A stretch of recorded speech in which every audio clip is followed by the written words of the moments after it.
Hello and welcome to this video about cylinders. The learning target for this video is finding the volume and surface area of cylinders.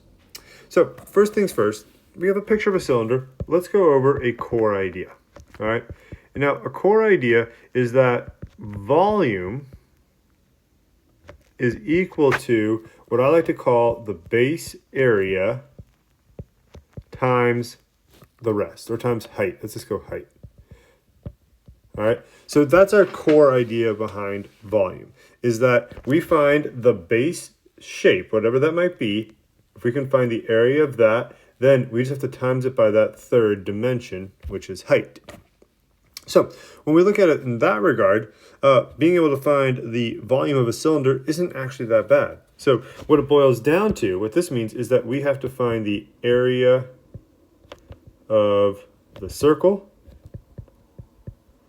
and then we just times that by either the height slash depth, depending on what the picture looks like. But essentially, what this really boils down to is our third dimension, whatever dimension we happen to be given. Okay? And so the actual formula for this is volume is equal to pi r squared times height. And that's it. That's all it boils down to. So let's say, for an example, we are given the radius is equal to, actually, let's draw a picture. How about that? All right, so we got a little cylinder right here. Not the best cylinder, but it gets the job done.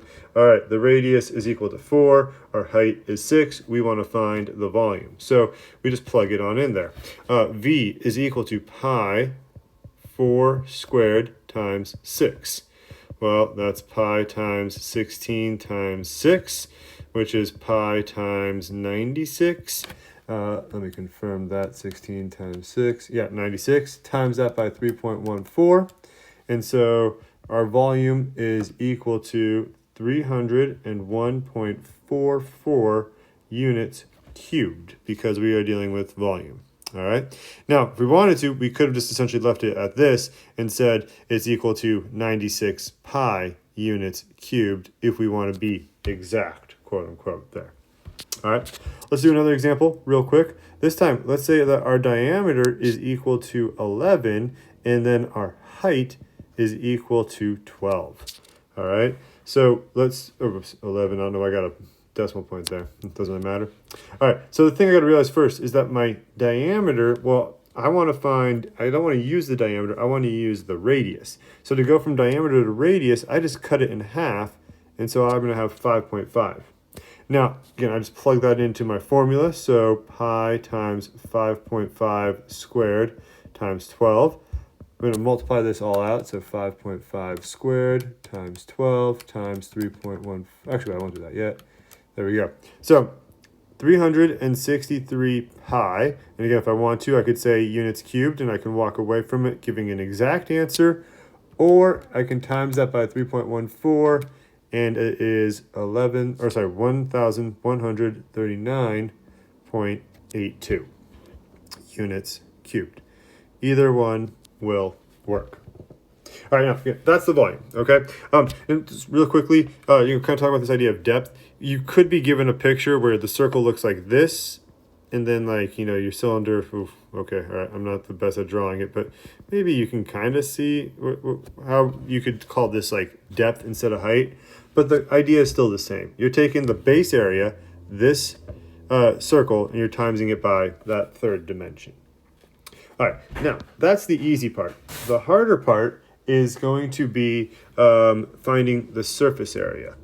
Now, one thing we have to do is be able to visualize what this looks like. And so this is where it gets tricky. I want you to try to imagine cutting this guy down right through here and then opening it up. What ends up happening is that we'll get a rectangle as part of our cylinder, as part of our cylinder as we open that up. All right. And then we would have a circle on top and a circle on bottom. All right. Now, this is where it gets kind of tricky.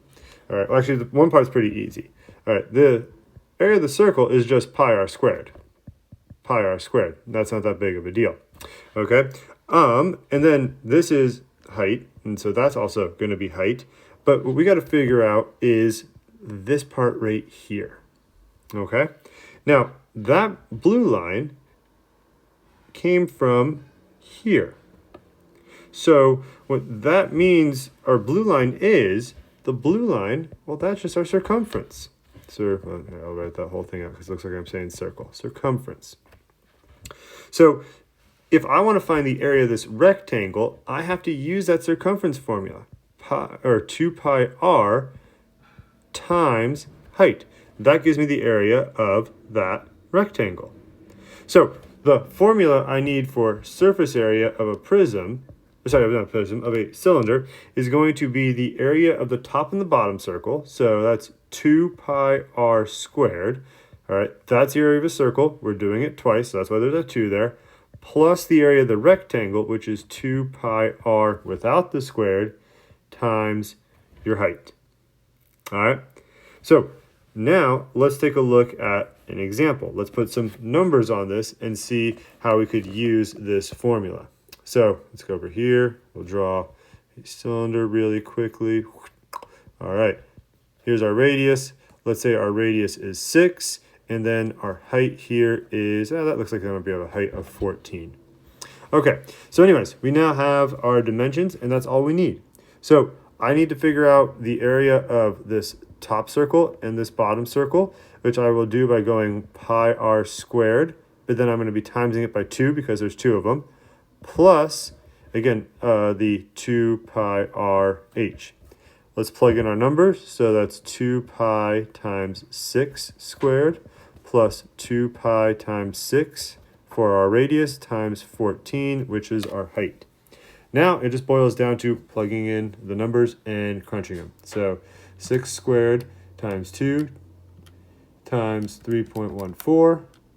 That gives me 226.08 plus, and then 2 times 6 times 3.14 times 14 is 527.52. And then I have to add them together, 226.08 plus the 527.52. And that gives me my surface area equaling 753.6 units squared. So keep in mind, since we're dealing with area, surface area, it's going to be units squared. So that's what we do with prisms. Sorry, not prisms, with cylinders. The volume, pretty straightforward. All right, just find the area of the circle, times it by your third dimension. The surface area, not too much more difficult, but there is a bit of a catch there. Just kind of understanding the idea of this blue line here being the circumference of the circle. And that's a key component of that rectangle. So like instead of saying length and width, it's circumference and height. Kind of odd, but once you get used to it, it's manageable. So good luck with your homework or practice. Let me know if you have any questions.